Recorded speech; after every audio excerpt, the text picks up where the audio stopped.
모토그래피 인터넷 신문 난 기사인데요.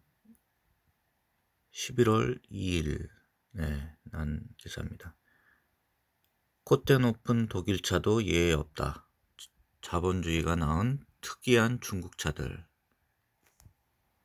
중국에서는 그 어떤 브랜드도 갑일 수가 없다. 연간 2,600만 대의 신차가 팔리는 세계 최대 시장인데다 무려 600만 명에 달하는 100만 장자들이 세계 각국의 고급차를 사들이는 큰손이기 때문이다. 굉장히 많은 수요가 있습니다. 이렇다 보니 자존심 강한 자동차 회사들도 고개를 숙이고 뭔가 조금은 어색한 현지 전략 모델들을 만드는 경우가 많다. 콧대 높기가 유명한 독일차도 예외는 아니다. 우리가 기대했던 모습과 전혀 다른 차를 내놓거나 단정된 모델의 명맥을 유지하면서까지도 중국 소비자들의 비위를 맞추고 있는 형편이다. 어떤 모습인지 한번 보겠습니다. 아우디 A7 롱 휠 베이스, 우리가 사랑하던 A7은 어디로? 중국인들이 큰 차를 선호한다는 것은 익히 알려진 사실이다. SUV나 대형 세단은 물론 메르세데스, 벤츠, C클래스나 E클래스 같은 중형, 준대형급 세단에서도 롱힐 베이스 버전이 생산되고 있는 게 대표적이다. 그런데 이 과정에서 차량의 본질마저 흐려지는 아우디 A7L 같은 사례가 대표적이다. A7L은 아우디가 이런 차 모습이네요. 스포트백이라고 칭하는 4도어 쿠페를 정통 세단으로 바꿔놓은 모델이다. 그 자체로 퓨전이었던 스포트백을 정통 세단으로 바꿔놓은 셈이다. 이 과정에서 휠베이스는 98mm나 늘었는데 거의 10cm가 늘었네요. 3026mm에 달하는 휠베이스는 A8 기본 A8 기본형 모델보다도 길다. 엄청 기네요. A7L의 앞건은 후면부다. 특유의 유려한 라인에 자연스레 내장되어 있던 해치도어는 사라졌고 전통 세단에서 볼 수 있을 법한 툭 튀어나온 트렁크가 추가됐다. 아우디는 세단 선호도가 높은 중국 시장을 겨냥해 파생 모델을 구성했다는 입장이지만 얼마나 많은 선택을 받을지는 의문이다. 지금 오래된 사항인데 2008년도인가 한번 중국에 간 적이 있었는데 그때 아우디 그 외제차를 사면은 굉장한 부자로 인식을 했다는 그런 가이드, 현지 조선족 가이드, 본인이 아우디를 샀는데 고향에 내려가면은 그 사람들이 다 쳐다보고 굉장히 부자로 인식했다는 그 소리를 들은 적이 있었는데 유독 독일에서 독일차 중에 그 BMW보다 아우디를 더 선호하는 것 같습니다. 벤츠도 선호를 하지만 특히 아우디 사랑은 중국인들이 굉장히 많은 것 같습니다. 파워트레인은 30mm V6 TFSI 엔진과 48V 마일드 하이브리드 시스템으로 구성된다. 최고 출력은 335마력, 최대 토크는 50이네요. 엄청 파워가 세네요. 7단 S트로닉 변속기와 쿼트로 시스템이 결합됐다. 더 커진 차체를 떠받칠 수 있도록 에어 서스펜션이 기본 적용됐고 회전 반경을 줄일 수 있도록 후륜 조향 기능도 추가했다. 폭스바겐 페이톤 단종, 중국에서는 아니다. 2002년 메르세데스 벤츠 S클래스와의 직접 경쟁을 위해 야심차게 등장한 폭스바겐 페이톤은 2016년 역사 속으로 사라졌다. 이건 글로벌 시장에서 한정된 이야기다. 폭스바겐은 2016년 페이톤 단종 직후 페이톤의 중국 전략 후속 차종인 피데온을 출시했다. 당시로선 최신 아키텍처였던 MLB 플랫폼을 적용한 최초의 모델로 중국 폭스바겐이 설계하고 중국의 상하이 폭스바겐이 생산했다. 전장은 5003mm, 전폭 1869mm로 전반적인 차체 크기는 이전 페이톤보다 작아졌지만 휠베이스는 2997mm에 달해 이전 모델 2880mm보다 117mm나 길어졌다. 12cm 정도 더 길어졌다는 얘기인데요. 차체 크기는 오히려 작아지고 휠베이스만 커졌습니다. 휠베이스가 커지면은 실내 공간이 넓어집니다. 실내 공간을 위해서 외형을 완전히 바꿨습니다. 외형은 이전의 페이톤보다 더 화려해졌다. 전체적으로 직선이 강조된 모습을 갖췄으며 라디에이터 그릴을 비롯해 범퍼, 측면 캐릭터 라인, 테일 램프 등은 브랜드의 최신 디자인을 따른다. C필러를 완만하게 처리해 큰 차체에도 불구하고 날렵한 이미지를 갖추도록 했다. 실내는 수평 기초의 레이아웃을 바탕으로 앰비언트 라이트, 퀼팅 장식이 내장된 가죽 시트, 마사지 기능 등을 탑재했다. 뒷좌석은 비즈니스 라운지 스타일로 디자인됐고 3D 디스플레이가 장착돼 인포테인먼트 시스템 등 다양한 정보를 볼 수 있도록 했다. 폭스바겐 최초로 적용된 나이트 비전, 어댑티브 크루즈 컨트롤, 오토 하이빔, 차선 이탈 경보 및 방지 시스템 등으로 플래그십 세단으로서의 면모도 갖췄다. 내장이 굉장히 화려하고 또 최신 사양을 많이 집어넣습니다. 파워트레인은 2.0리터 4기통 TSI 및 3.0리터 V6 TSI 등 두 종류의 엔진을 바탕으로 7단 DSG 변속기 조합으로 구성된다. 가장 강력한 성능을 내는 6기통 모델의 경우 최고 출력 300마력, 최대 토크 44.9, 44.9면은 BMW 5 시리즈 성능하고 비슷한 것 같습니다. 토크가 4륜구동 시스템인 4모션이 더해졌다. 다음으로 아우디 A8 호르히 마이바흐와 경쟁하는 초호화 아우디를 굉장히 중국인들이 좋아하는 것 같습니다. 우리나라가 벤츠 좋아하듯이 아우디를 굉장히 좋아하는 것 같습니다. BMW보다 더 아우디 사랑이 많은 것 같습니다. 중국인들이. 아우디 A8 호르히는 메르세데스 마이바흐와 직접 겨냥한 모델이다.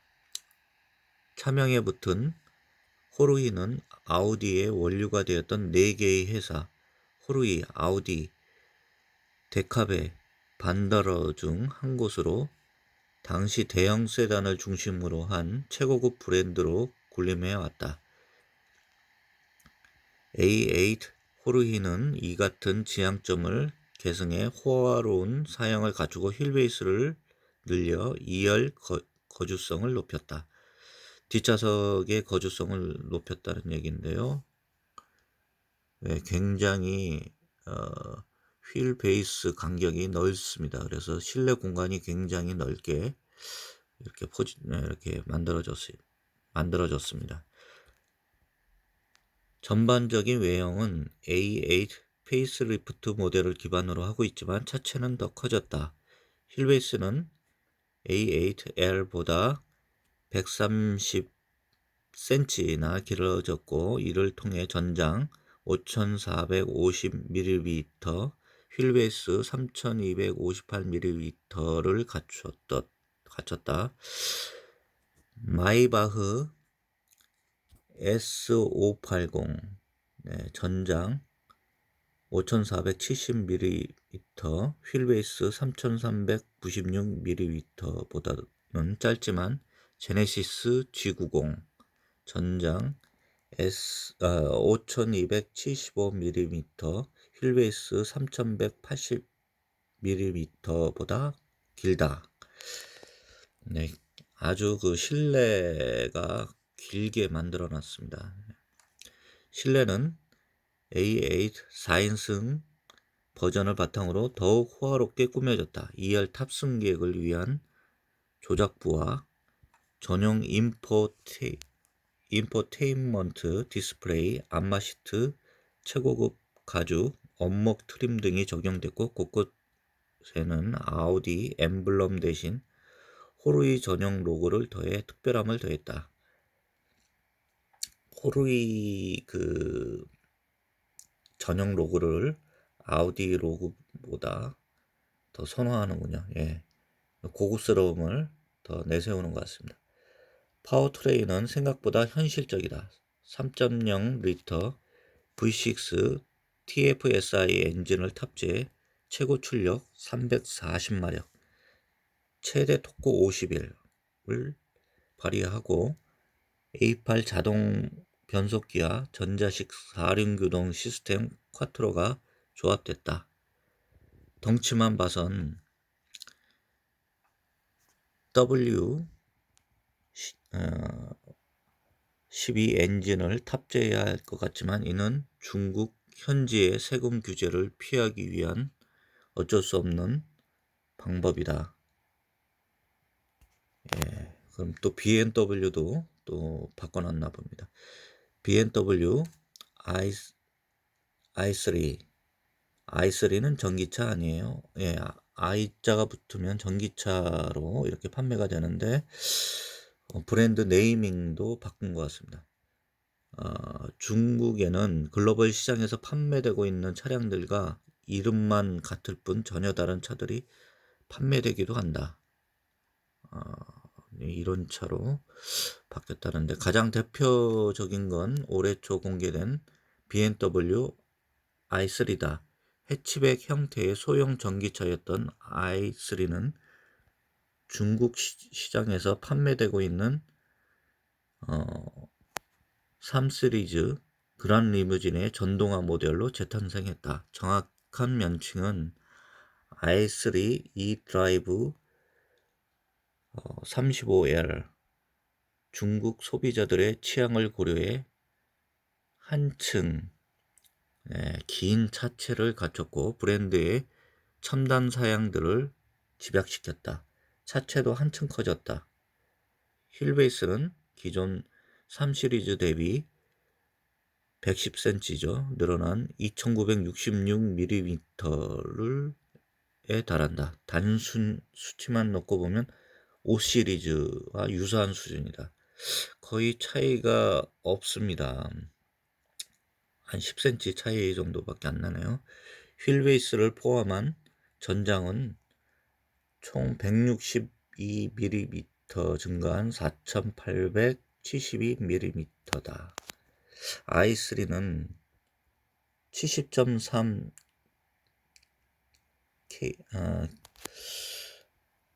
kWh 배터리백과 싱글 모터 기반 e드라이브 35L 단일 트림 구성이다. 시스템 최고 출력은 285마력, 최대 토크는 40.8 정도면은 5 시리즈하고 BMW 5 시리즈랑 최대 토크가 똑같습니다. 520D 토크하고 똑같습니다. 정지 상태에서 시간당 100km까지 6.2초 만에 주파의 320D 6.8초와 유사한 가속력을 발휘한다. 완충 시 최대 주행 가능 거리는 중국 현지 측정 방식 기준 526km다. 그러니까 이 사양을 굉장히 좋게 만드는 겁니다. 같은 글로벌 시장에서의 그 모델과 달리 사양들을 굉장히 실내 공간, 그 다음 휠베이스 간격을 넓혀서 그 실내의 공간을 넓히고 그 고급스러운 사양들을 집약시켜서 팔고 있는 것 같습니다. BMW X5 롱 휠베이스, 이건 좀 괜찮네. 네. 지금까지는 우리나라 취향과 맞지 않았는데 BMW X5 기반의 롱 휠 베이스 버전은 좀 마음에 드는 것 같다. 뭐 이렇게 기자는 판단하고 있는데요. BMW는 SUV는 우리나라도 벤츠보다 앞서 많이 팔리고 있습니다. X5는 큰 차를 선호하는 우리나라에서도 괜찮아 보인다. 네, 다행히 외형이 기존 X5와 다르지 않다. 휠 베이스를 130mm 느리고 M 스포츠 패키지를 기본 적용했다. 휠 베이스만 놓고 보면 플래그십 SUV X7 3105mm와 동일하다. 확장된 휠 베이스는 온전히 뒷좌석만을 위해 활용됐다. 롱힐 베이스 모델 특성상 기존 X5와 차별화된 뒷좌석 사양들도 눈길을 끈다. 2열 문자 크기는 기존 X5보다 커져 탑승객 승하차가 용이해졌으며 후석 시트는 최대 4도까지 조절 가능한 리클라이닝 기능이 내장됐다. 네, 이렇게 뒤로 확 좀 젖혀질 수 있는 기능이 내장됐다는 얘기인데요. 굉장히 사양이 좋아진 것 같습니다. 컴포트 시트도 기본화에 착좌감을 키우고 앰비언트 라이트, 파노라믹 글라스 루프 등을 갖춰 감성 품질도 끌어올렸다. 트림은 최고 출력 261마력을 발휘하는 2.0L 4기통 가솔린 터보 엔진 기반 X드라이브 30Li를 비롯해 329마력급 3.0L 6기통 터보 직렬 6기통 터보 엔진을 탑재한 X드라이브 40Li 등 두 가지로 구성된다. 두 트림 모두 8단 자동 변속기와 전자식 사륜구동 시스템 X드라이브가 조합되며 전자제어 댐핑 시스템과 오토 레벨링 기능이 포함된 에어 서스펜션이 장착됐다. 모두 좋은 거, 이런 거는 뭐 엄청 많이 갖다 붙인 것 같습니다. 그래야지 중국에서 팔리는 것 같습니다. 박홍준 기자님이 이렇게 게재한 기사를 한번 소개해 봤습니다. 중국으로 가면은 뭐 현지화돼서 그 콧대 높은 독일 차들도 이렇게 바꿔서 그 현지 중국 법인에서 이렇게 생산을 하고 있다는 얘기입니다. 네, 중국이 연간 2,600만 대의 신차가 팔리는 세계 최대 시장이기 때문인 것 같습니다. 오늘은 콧대 높은 독일차도 예외 없다. 자본주의가 낳은 특이한 중국차들 해서 독일차들이 이렇게 중국의 현지 법인에서 중국인들의 선호도에 맞게 실내 공간을 넓히고 실내 사양을 최고급화해서 팔고 있다는 내용을 모토그라피 2022년 10월 2일자 기사 박홍준 기자의 기사를 한번 소개해 봤습니다. 예, 아침에 이렇게 일어나서 한번 기사를 보니까 이렇게 눈에 확 띄어서 한번 소개해 봤습니다. 예, 감사합니다.